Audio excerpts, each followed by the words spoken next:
Today I am here with Julian Apolinario. When I first heard that y'all were doing a podcast for Victoria, I can't lie, I was pleasantly surprised by that. Last year I did a lot of work like studying in my room. I don't recommend at all. Don't shit where you eat. Especially in the beginning, towards the beginning and the end of the school year, I think everyone wants to be outside. We want to find a place to exist. And like Hart House, for example, has like one or two, but they're locked behind literal like 10 feet of stone. So I grew up in Scarborough, and Scarborough has a lot of negative connotations. I was going to say, you listen to a lot of 90s rap, you said? Oh yeah. So have you ever wanted to try your hand at it?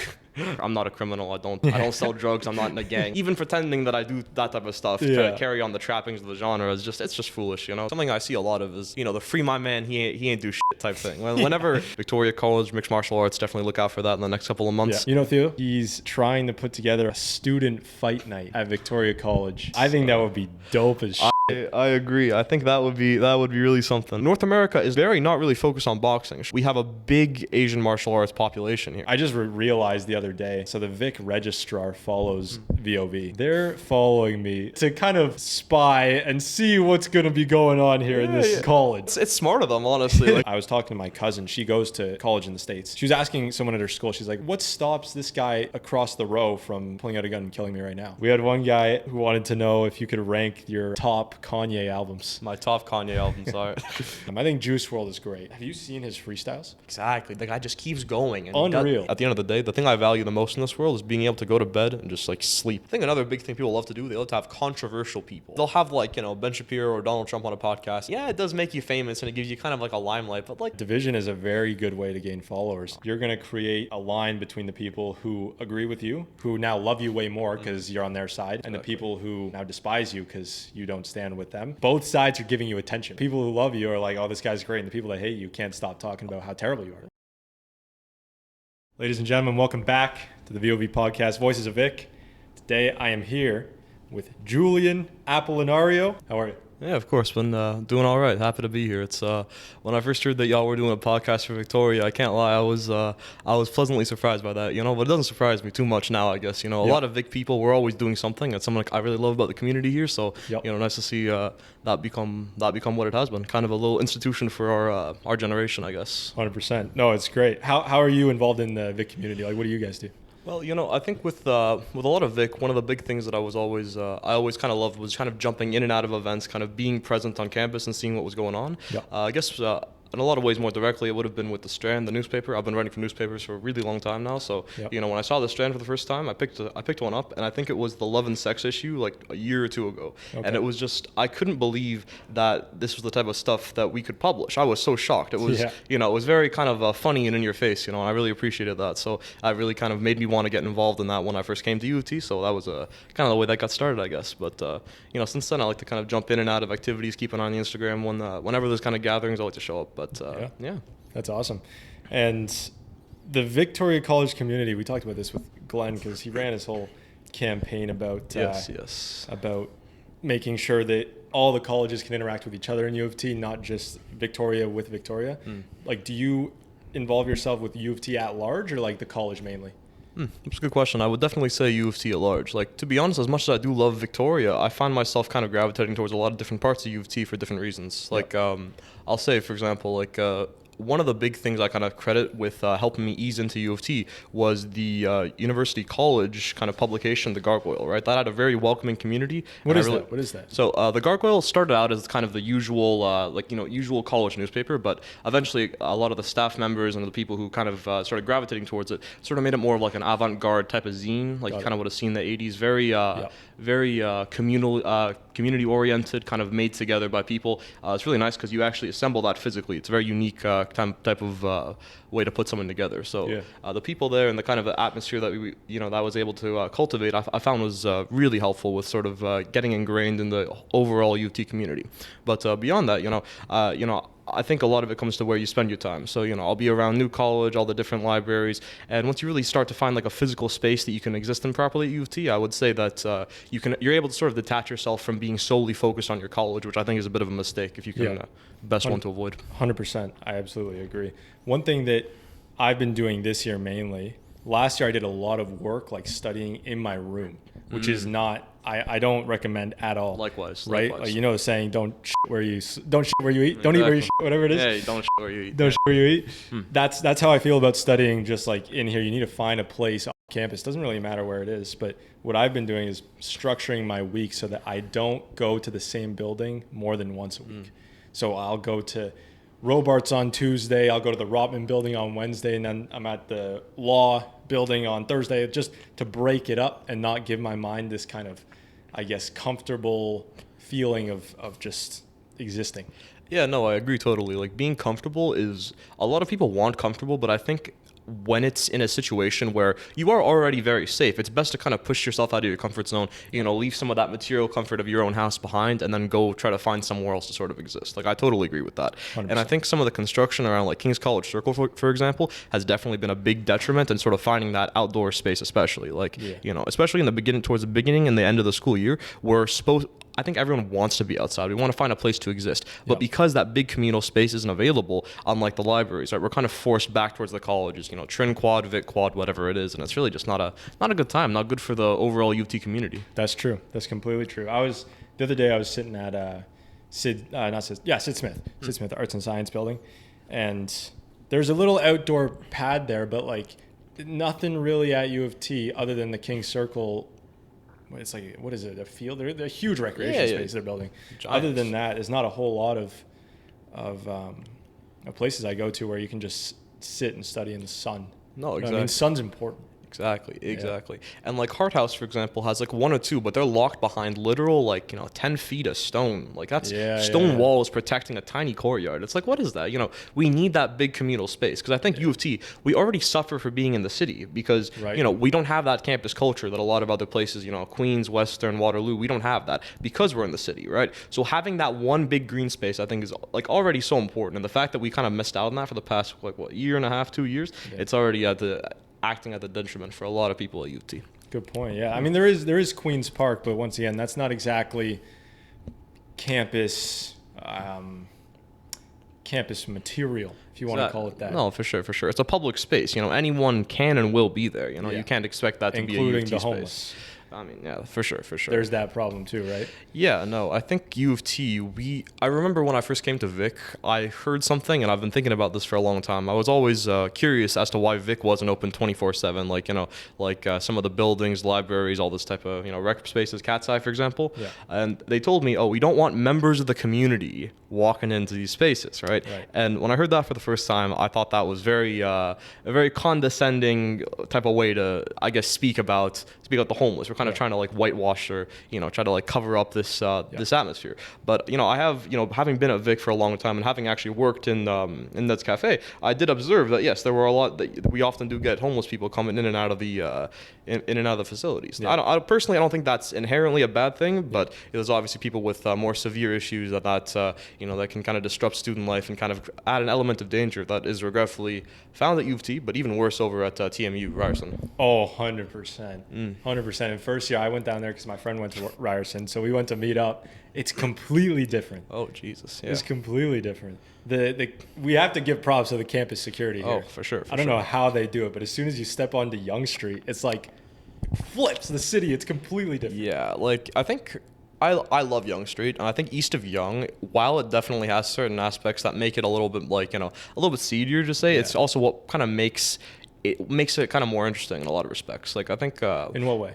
Well, I think you can kind of look at New York as a good example of that. Brooklyn and the Bronx specifically were kind of known to be spots of danger for a long period of time. If you listen to a lot of 90s rap like I do, a lot of people reference Brooklyn, Bushwick, all these areas as places you don't want to be after a certain time. It's you should you got to be careful in those areas. And now you have all these writers, artists, creatives flocking towards these areas, causing a lot of gentrification.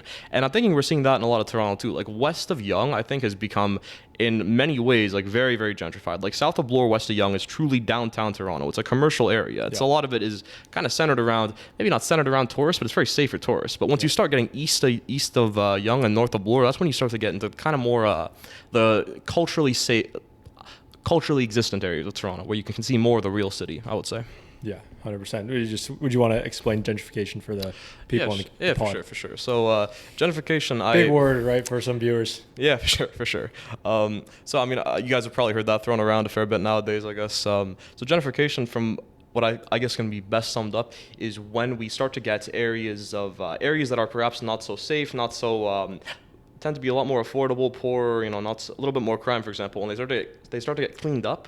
But by cleaning that up, you're kind of pricing out people who used to live there, causing a lot of the reasons why people without a lot of money, a lot of access to services could live in those areas, kind of kicking them out of their homes. So it's kind of a very mixed bag, I think. It creates a lot of areas where people want to live, but it also, makes the original inhabitants there kind of unable to live there. So it's very unfortunate in certain respects. 100%. So where did you grow up then? So I grew up in Scarborough, and Scarborough has a lot of negative connotations. I grew up, I did not grow up in what we'll say like that part of Scarborough. Yeah. I grew up essentially in Pickering, like very east. I grew up in one of the last buses in the city, so like well east, damn near in Pickering, right? Yeah. So I can't say that I've seen too much of the bad side of the city, right. But I also consider Corso Italia to be kind of, let's say, home away from home, because that's where I spent my 4 years of high school there. I didn't go to school in my neighborhood so much. I commuted a long distance to Corso Italia, so always gonna love that place. That's awesome. And you're half Italian. You said half Filipino? Italian, half Filipino. Yes. That's awesome. What do you think? What about the Italian culture? Because I feel like you definitely look Italian. The mustache for sure. Yeah, for sure. I was rocking the mustache this time last year. Gotta love the mustache. Gotta love it. Yeah. Half Mexican, so that's where I get. Oh, very nice. Are you saying how do I feel about the Italian culture in Toronto, or about more with myself? Just like personal for you. Like, explain what it would be like to grow up with that kind of culture. Like, was it very like culturally Italian in the house, for example? So I would say it really depended. So I'm a very lucky person in the respect that I was raised by both my parents and my grandparents in large respect, right? So my parents, obviously, they were always there for me, but they worked a lot. And my grandparents, who were retired, they actually took care of me a lot, especially when I was younger, from about the age of, we'll say, like 1 to 14. I was with my grandparents a lot. So I got a taste of, I'll say, the Italian culture, but I didn't get the immigrant culture so much in the same way that my parents did. A lot of people who grew up with immigrants there, immigrant parents, they recognize there's a lot of similarities in terms of kind of like strictness and adherence to kind of like old country values. Yeah. I definitely don't think I got that as much, but I got less of a taste of less of the discipline and more of the overall, I'll say surface level and medium level culture. We'll say that. Got it. Yeah, no. So your parents were born in Canada then? Yeah. So not all my parents. So my father was born in the Philippines. He was born in Manila, and my mother was actually Quebecois. So she lived in Quebecois till she was 18. Then she went to TMU Ryerson back then for university. Yeah. So I would say I love being Italian. It's a great half of my culture. I'm very lucky to be in North America in that respect. Great community. A lot of people kind of recognize a big part of your identity just by knowing that background side of you, which 100%. I think is great. A lot of people are willing to cater to your culture. Lots of Italian kind of cultural events, restaurants. You're never really far from I guess what is familiar to you in that respect. Yeah. But I've always loved it. I've always appreciated it. Being able to speak the language, like not very well, but kind of make the food connect to certain aspects of my history too, which is something I've been trying to do as I get older. It's it's a wonderful thing. I really love it. And what are you studying? I study history, actually. History, right? Indeed. And I have to think, like, it makes sense that you're part of the Strand and you're studying history, right? It's a lot of writing. Oh, yeah. What made you want to join the Strand, and has it helped you with school, like, at large? Well, I would say definitely. So the Strand is something that I definitely haven't been involved in so much as the Gargoyle, but it's definitely something that I've definitely appreciated in making me work on my writing. But how has it kind of helped me with school? I would say that a lot of it comes down to practice at the end of the day, right? So there's very different types of writing: academic versus personal versus commercial, copywriting, journalism, whatever. And I think being able to do more than one type of writing, it's just it's just another skill. Like going to the gym, for example, being good at one type of lift doesn't mean you're good at another, right? That's true. Something like that. I think honestly, the more time you spend writing, the better you're gonna get at writing. Like, does this apply to writing lyrics? Writing lyrics, I would say so. Like I don't write a lot of music. I would occasionally write I guess like poetry and a little bit of rap music when I was having that time. And I was gonna say, you listen to a lot of '90s rap. You said. Oh yeah. So have you ever wanted to try your hand at it? I guess so. But I don't.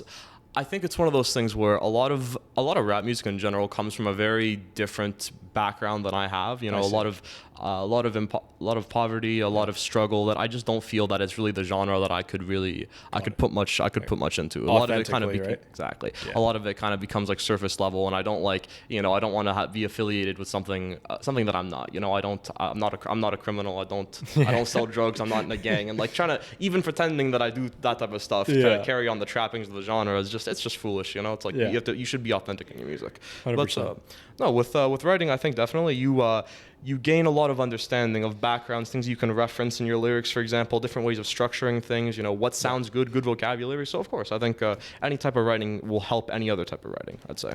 Why do you think that rap has that culture to it? Like, I mean, you can go into a deep history, but like let's say, I feel like it's grown to a very, like you said, crime and drugs and a lot of that does come from poverty, but I don't like rap wasn't like this in the 90s. Like you said, you listened to a lot of rap. Oh, for sure. No, rap was always like this, and it kind of always has been. So, but nowadays, I feel like it's gotten to such a more explicit, violent level. Or you don't think so? Oh no, I think it's always been like this. Just people love to paint the 20th century as this point where it's like, oh, everything was nowadays we're so vulgar and we do this, that, and the other. But people have been making explicit music and music about like serious topics since the dawn of time, right? Yeah. But even if you go from the beginning, right? Like rap music did start out as purely kind of like a party thing, right? But this was in the 80s. This is the Coke era for the United States, right? Yeah. Like for example, one of the big like rap pop stars was a guy called Curtis Blow. Blow is Yep. So already we have that, right?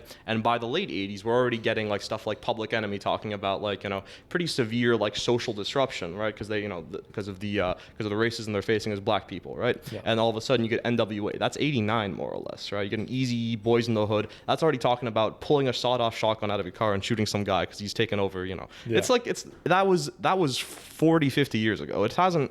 Sure, there have been some stuff that's been more explicit, like once you start getting into like kind of like horrorcore, for example, that can get pretty serious. Yeah. But it's always been violent, and there's always been that element of drugs and element of crime, because that is often the reality of the people who either were involved in those types of lifestyles or were just kind of surrounded by it growing up. So they kind of have that. They kind of have that. You can kind of take that on their authority. It's interesting nowadays though, because I feel like rap has grown so huge. You could argue it's one of the biggest genres in the States, right? I think you could for sure. And it's like, do you see that it could be influencing people that aren't from that background? Yeah, no, I think it's funny. I mean, I am basically one of those people. I'm not going to pretend I'm not. Right. I think it's important to kind of acknowledge who you are and kind of ground yourself if you like that type of music. Like, know that you're not the one in Brooklyn hustling. You got to like remember that end of the day, right? It's like you can appreciate the art, but don't think you're the artist, you know? That's true. That's 100%. I listened to a song recently. It's a good song. It's by Polo G. It's called Bloody Canvas. I don't know if you've heard it, but it basically tells a story of how crime is still so prevalent in some of these communities. And the way he talks about it is basically it's this, I think it sounds like this young black kid who was in a poor community, and they were just kids, you know, they're playing basketball, and then they get into a fight with another group, and the fight leads to violence, and someone on their side kills one of his friends. And you should listen to the song. I can't really explain it. I obviously can't relate, but he walks through the logic of how the crime is still around so much today, and how it can sometimes it makes sense. Like if someone kills your best friend, we talk about it now. Like I always talk about hypothetical situations of when is it appropriate to kill another person, right? Like is every single murder unjustified? But so as an example, if someone killed your mom and you killed them in rage, that's not the same as a serial murder. No, obviously. No. Like, so it's interesting how in the song he just explains the how the crime goes the way it goes. Yeah, no, that's fair. So he's kind of not providing a justification, but I like the way you kind of phrase it, like a logical train of thought that you can follow as to why people would fall into this type of lifestyle. And I think it's important to note that a lot of people, like I would agree, it's like people don't wake up one day and decide they're going to start like selling drugs and doing this type of, you know, killing people, robbing people, whatever. That's not like a decision that you just make for fun, right? It's a serious decision. It's often born out of, you know, like something very traumatic that's happened to you. In this case, perhaps it was the murder of a best friend or a family member, someone being surrounded by an atmosphere where you have a lot of people who are like, addicted and going through those physical symptoms, the kind of desperation. And for sure. Like, I don't think you should ever look at crime and say, oh, this is just something that happens because people want money and they're too lazy to work. It's like, no, there's obviously real, real problems, underlying reasons why people do this type of stuff, Yeah. And no, it's definitely worth looking into. And it's easy. It's hard. It's easy to complain about crime, and it's easy to say how you would never do that in their position when you're sitting in your, sitting in front of your perfectly manicured garden, $1 million house, right? Yeah, exactly. Yeah, exactly. Like it's completely different upbringing. You never had to struggle for food on the table. You know what I mean? Yeah, no, of course not. And I think that's where you start to get a lot of this kind of strange disconnect between people who don't live those types of lifestyles and people who, and the people who do live those types of lifestyles and make those types of music. Like, on this topic, it's like something I see a lot of is, the free my man, he ain't do shit type thing. Whenever a musician gets arrested nowadays, I feel like you can't scroll on World Star 6 Buzz, any type of music outlet with everyone, mugshot posted, everyone's like, oh, get him out of here. He didn't really strangle those babies. It's like, it's I know what you're talking about. Yeah, it's a bit of it's a weird thing to me, and I can agree with the fact that a lot of the time when people are put in jail, the justice system is very corrupt in a lot of respects. And this is just two guys talking end of the day.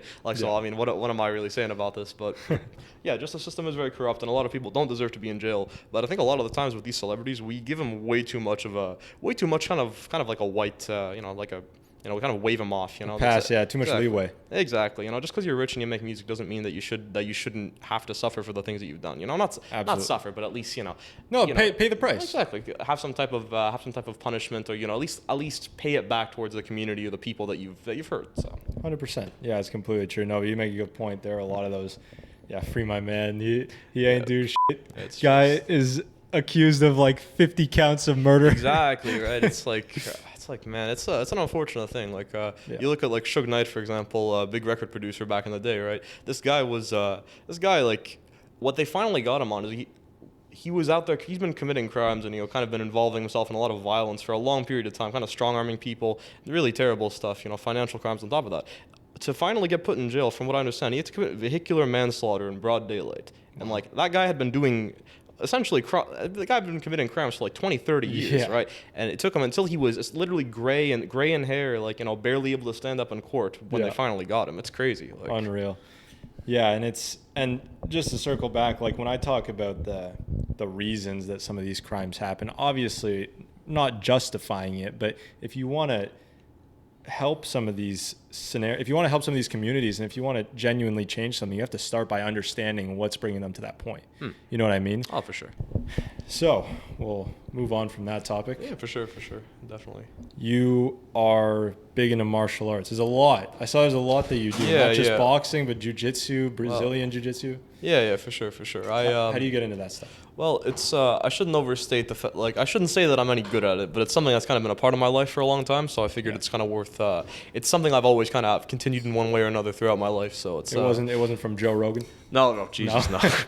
Well, that's kind of a side thing. Joe Rogan, I didn't know he was a podcaster or a mixed martial artist. I was really big into stand-up comedy when I was 14, and I'd heard he had a lot of his jokes are just about smoking weed and stuff. When I was 14, I thought that was the most highbrow shit ever. It was not the best media literacy, we'll say, but I didn't know he was into any of the martial arts stuff. But that aside, yeah. So when I was real young, for some reason, my parents picked jiu-jitsu. I think it was because they didn't want me striking as a kid. They wanted me to learn how to grapple, I guess. I don't know. My mom thought that out real well when I was a kid, but apparently that's what I went into. So I did about a year or two of jiu-jitsu when I was real young. Took a break from that, went into kind of like an aikido, bit of an aikido, bit of taekwondo type thing, a bit sort of one of those new age martial arts, you kind of say, which had a bit of this, bit of that. And once I was done high school, took a bit of a break from that. And now I've kind of begun to dip my toes into boxing, which I've been really enjoying so far. That's cool. Are you doing it off campus, or is it a club at U of T? What is it? So how it started, right? It's actually a Vic. It started kind of as a Vic communal thing, which is kind of another example of one of the reasons I like this community so much, right? Yeah. So there were two guys who would sort of train together, Cameron and Sid, right? And I would see on Instagram sometimes they would be boxing in a gym, and I remember at one point one of them was advertising, if any of you guys want to join us and take some lessons, like it's completely free. Yeah. Kind of dip your toes into it, like we'll lend you the equipment, figure it out. And I went with them. At one point. I'd kind of already known I already kind of known Sid. I'd never really met Cameron beforehand, but we were all kind of centered around that sort of Vic nucleus, right? Yep. And I went with them one time, and I had kind of a spectacular time. So of late, actually, they've been. Cameron's been actually kind of filling out that paperwork, trying to get that registered as an official Vic club. So Victoria College Mixed Martial Arts, definitely look out for that in the next couple of months. Yeah. Shout out to Sid and Cameron. Exactly, for sure. Yeah, so we've been trying to get that off the ground. But beforehand, honestly, it was just we would go off campus. There's a gym that has mixed martial arts gym that has kind of like an open mat session. We would kind of do like a semi-structured class, work, spar, do a little conditioning. It's been a great time. Reminds me, we had guy named Theo. He runs Theo Sokol. You know Theo? Yeah. I'm familiar, yes.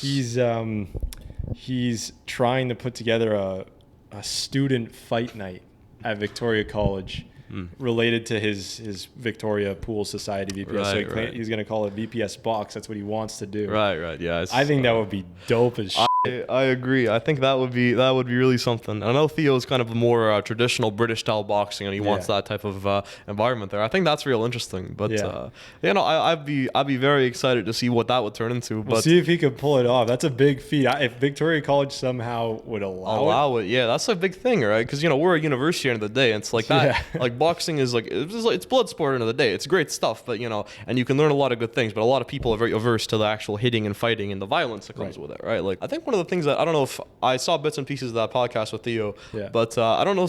Maybe something he hasn't considered, right? Which I think kind of interesting is the fact that North America is not really focused on boxing. Sure, that's kind of our traditional sport in certain ways. Like Americans and Mexicans and Canadians to some degree are big on boxing and wrestling traditional, but we have a big Asian martial arts population here, right? So we have a lot of guys who they don't just box. It's going to be Thai boxing, like Muay Thai. There's going to be Kung Fu, all this type of stuff. Jiu-Jitsu, for example, like Brazilian and otherwise, Judo, all that type of stuff, right? It reminds me a bit of the kind of the origins of UFC, right? The ultimate fighting. What fighting style works the best? So I can see the boxing thing working really well, but I think there's a lot of guys who they want to be able to kick and jump and do all that other type of stuff that I think that would be insane to see. I don't know if I think Vic especially wouldn't like that. No, definitely not. But, maybe I don't know if they heard about Theo's plans or anything, but they might be on his ass soon. It's unfortunate, but I'd love to see it. It would be sick. I just realized the other day. The Vic registrar follows VoV. Really? They follow the podcasts, and they followed it super early on. And I was like so excited when they did that. I'm like, no way, Vic registrar. And then eventually started to think about it more. When Theo started talking about VPS Box is when I realized they're following me to make sure that to kind of spy and see what's going to be going on here in this college. Well, it's smart of them, honestly. Like it's smart of them. They're just making sure they're keeping a good eye. Exactly. I bet they already have the paperwork for like VPS like typed up. It's like they're like already. Yeah. It's like we know about this. Exactly. We saw episode 19. No, for sure. That's funny. I want to get into boxing. I really do. Any sort of fighting style. I did karate at age 14. I did for 4 years. How much fighting did I really learn from it? I got a lot of skills. Discipline comes from karate, absolutely. Exactly. I can use nunchucks, which is a good party skill. That's right? very nice. That's very nice. You look like a ninja. I don't know how much practicality it actually has in the real world. Could scare some people off, right? Do some spins. For sure. It's crazy. Like, You don't know what people might know. But the reason, I want to get into boxing just because it's primal. I feel like you need to if you want to defend anybody. How are you going to walk through the streets and just not know how to fight? I think that's a fair thing, especially considering kind of Canadian laws with self-defense. I am very happy that we live in a society where people aren't, carrying guns all the time. That is, there's a saying that people like to have, and I've heard this kind of idea that, an armed society is a polite society. So if everyone has guns, no one's going to shoot each other. But I think, if everyone has guns, it's the people who are going to have the guns who are going to be the ones intimidating. And there's that, heightened element of danger, right? You're walking down the street at night. It's no longer, am I going to get mugged? It's, am I going to get shot? Right. And, that's a fear that I don't think we should have to worry about. But being able to defend yourself, I totally agree, is definitely something that it's a skill everyone should have, especially people who are a bit more vulnerable in that respect, whether they have some physical limitation or some other reason why they might be preyed on a bit more. So. Yeah, for sure. And it's interesting. The gun argument is super interesting because, once again, it doesn't really apply to Canadian politics, if you want to say that. Yes. Because I'm not too sure what my opinion on it is. I think it's very cultural. I think in Canada it works, the gun laws here, and in the States, I think that it's not perfect, but I do think you'd have a lot of trouble trying to convert them to a Canadian system. Exactly. You know what I mean? Yeah. I don't know if it would work. And I was talking to my cousin. She goes to college in the States. She's Canadian, but she went international. And she was basically talking about, she was asking someone at her school, she's like, what happens if anyone could shoot someone right now? Everyone has guns. It's on campus. You're allowed guns. Conceal and carry school, right? Jesus Christ. Crazy, right? What is this, Kent State or? It's no, it's in Virginia. Oh. Liberty University. Oh. Yeah, everyone. So she's like, what stops this guy across the row from pulling out a gun and killing me right now? And the basic premise of all of it is, if anyone wanted to commit murder, they would be committing a murder-suicide at the same time. You can't kill someone without 20 other people around you pulling their gun out and killing you next. That's the whole point. Yeah, that's certainly heavy. And I mean, I think the media refers to that as the good guy with a gun argument, right? And I think that does happen occasionally, and we've seen it in the news in certain respects, whether one guy tackles a gunman who stops him from killing people. But at the same time, it's with the prevalence of mass shootings, especially with the way that people react to school shootings, mass shootings, whatever it happens to be, it's oftentimes you just can't. You can't. It's just kind of overwhelming firepower that takes out 20, 30 people before the police or anyone can actually kind of get the guy. 100%. That is true. Back in 2017, I remember hearing this ages ago, right? There was that shooting in Las Vegas. A lot of people lost their lives at a country concert. Yep. And there was this internet personality called Dan Bilzerian, right? Oh, I know Dan. Yeah, you know Dan. I don't watch him. I know him. Many people know of Dan. Gambler by trade. Loves to surround himself with lots of women. It's one of those types of guys. Yeah. But I remember apparently during that time, he was taking Instagram videos of himself saying, "Oh, there's a shooting happening at that concert. I'm going to go get my gun." It's the guy had a gun in his car. It's end of the day, even if it had that on him, what is he going to do? People aren't Rambo. This is planned murder we're talking about. It's not really a random thing. It's no. That's a good point. It's a difficult thing to I don't think the Americans are ever truly going to come around, because they're such a polarized country. It just kind of makes me upset to witness it sometimes, but hopefully at some point we can find a decent medium and sort of make sure that people's lives aren't at stake in the same way. Yeah, 100%. It's super interesting, and obviously I'm not American. I don't know much about how the culture works there. There's no denying the numbers just in terms of the pure killings that happen from guns, right? What the solution is, I don't know, but it's interesting. Oh.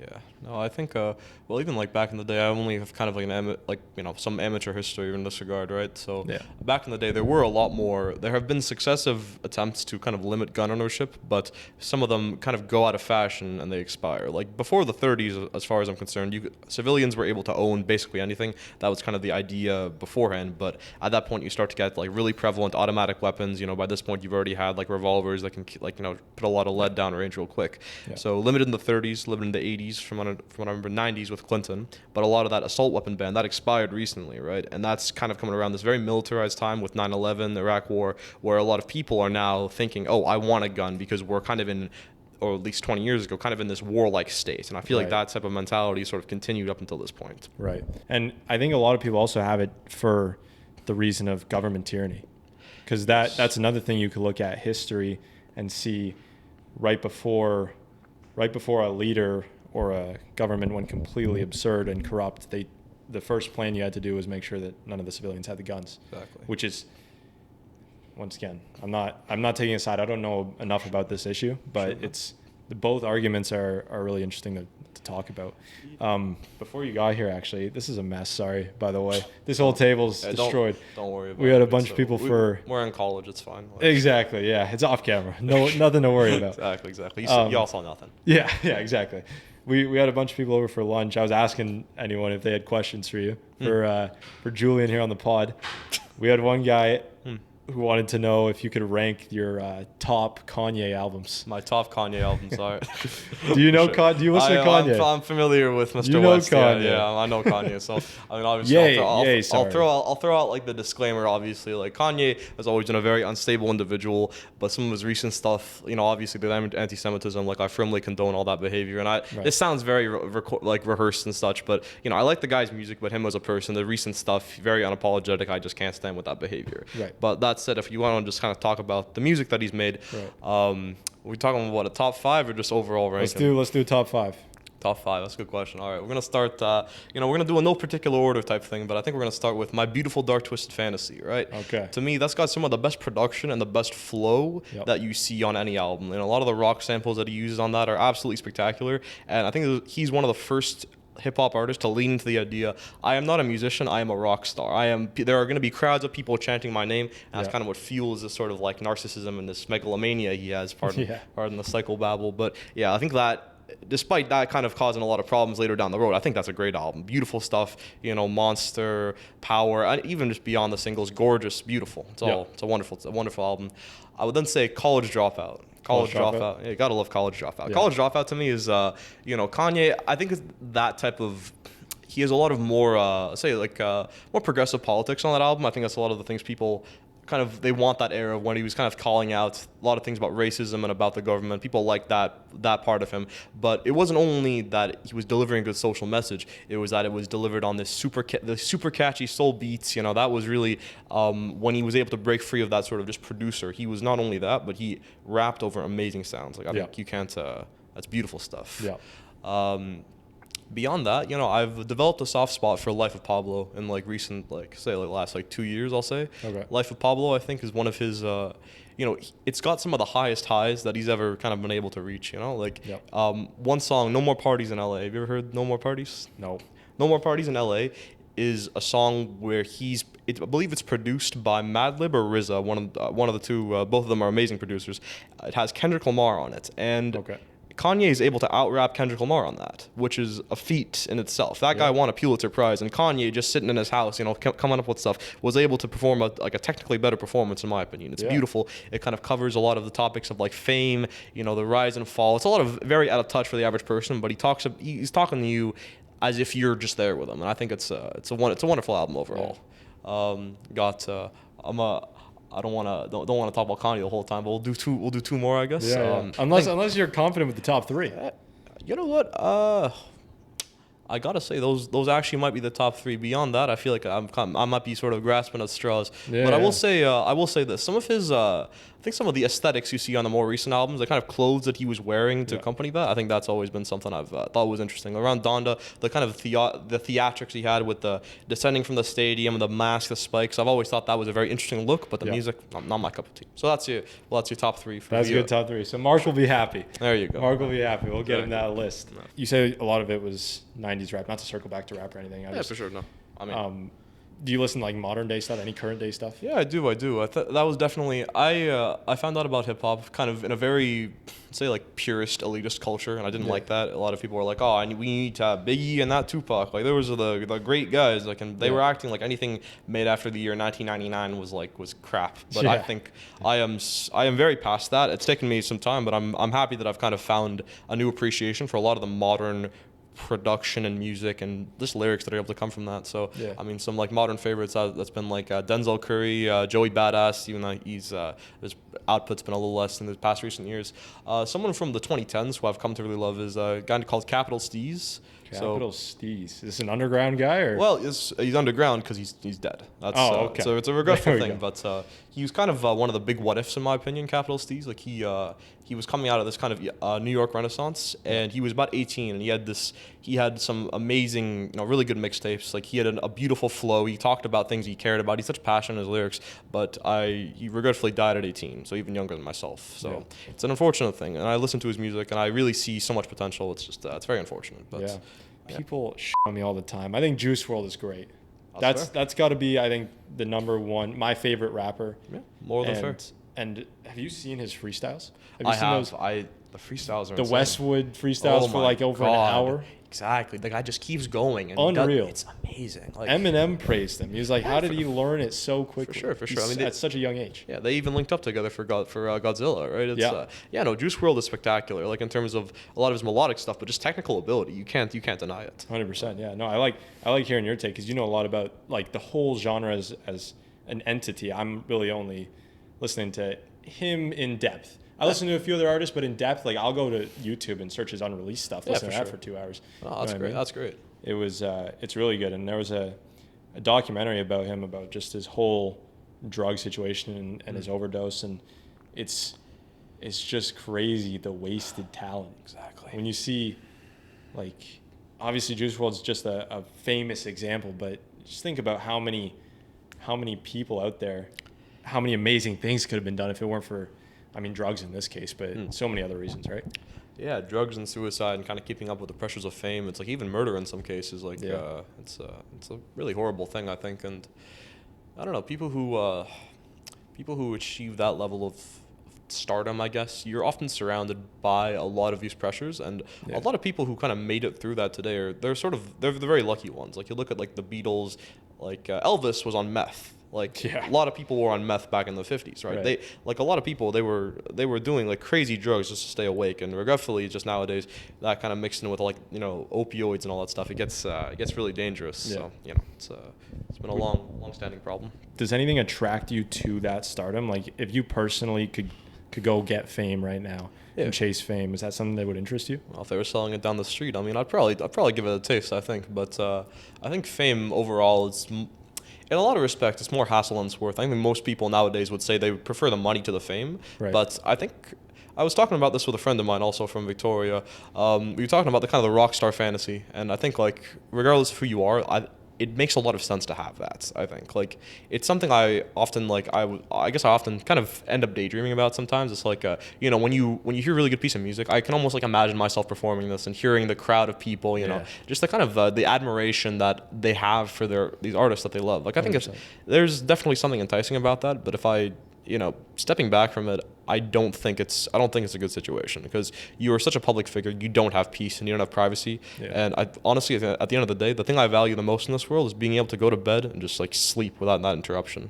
I think that there's a natural give and take balance in every person's life. So when we talk about extremely famous people who, there's a bunch of negatives to being famous, but there's obviously clear positives, I think, as well to being famous. And I think that the amount of struggle that you're going to face often can link to the amount of success that you're going to face. So if you really want to be famous and you really want to have thousands of people chanting your name at a concert, it's going to come at a price. There's going to be a lot of shit that you got to deal with. If you want a more relaxing, less stressful life, you can have that. There's not going to be people trying to dox you all the time. There's not going to be hate comments in your feed every day. That's perfectly fine. But there are also other struggles that people who are less successful are going to have to go through. Yeah, for sure. No, I agree. You have a lot less, despite your life no longer being your life, it's not private anymore. You're insulated from a lot of like rise and fall. Just the basis of your face, your name, you can make money just off of that and just kind of gain a lot of security, which is kind of insane to think about, but no, it exists.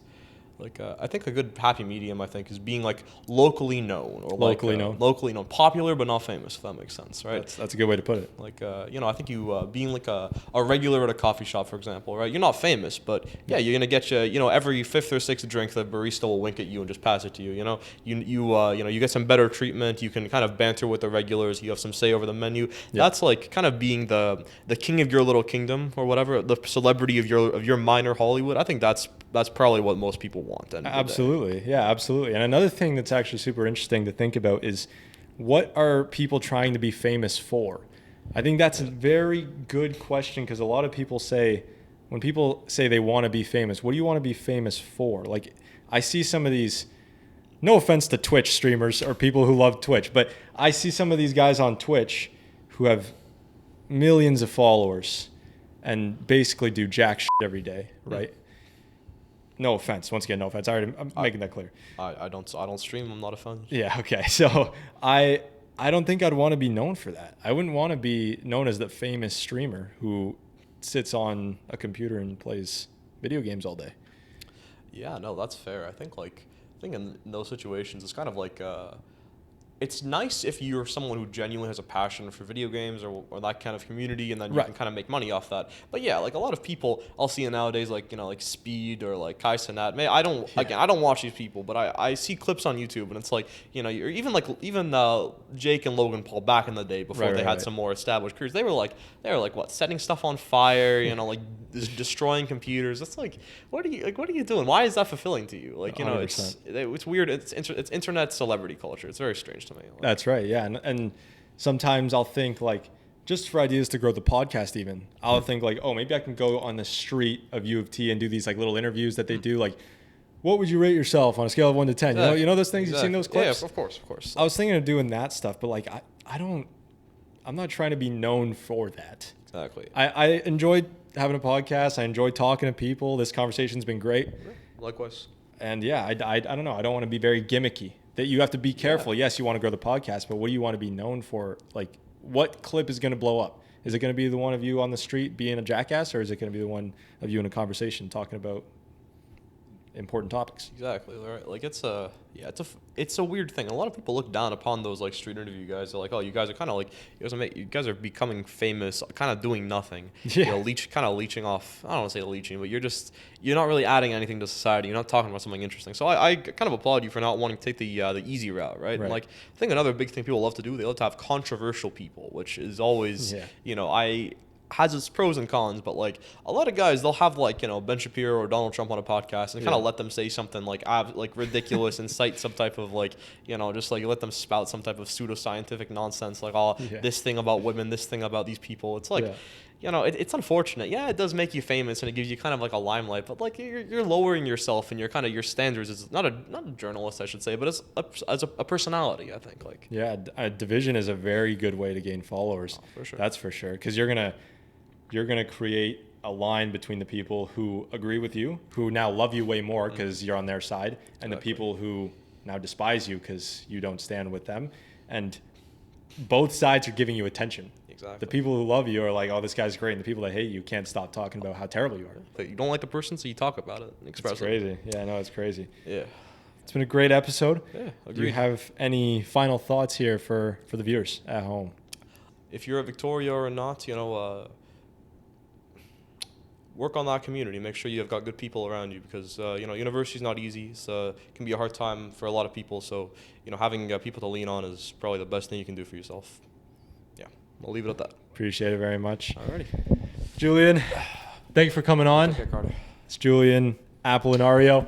Thank you. And this has been Voices of Vic. Voices of Vic, that's right. Follow on Instagram, TikTok, @Voices of Vic. Subscribe. Like the episode. It was great. Julian, great guest. Yeah, appreciate it, man. Thank you. It's been a wonderful time. Amazing. We'll see you next Sunday. Peace out.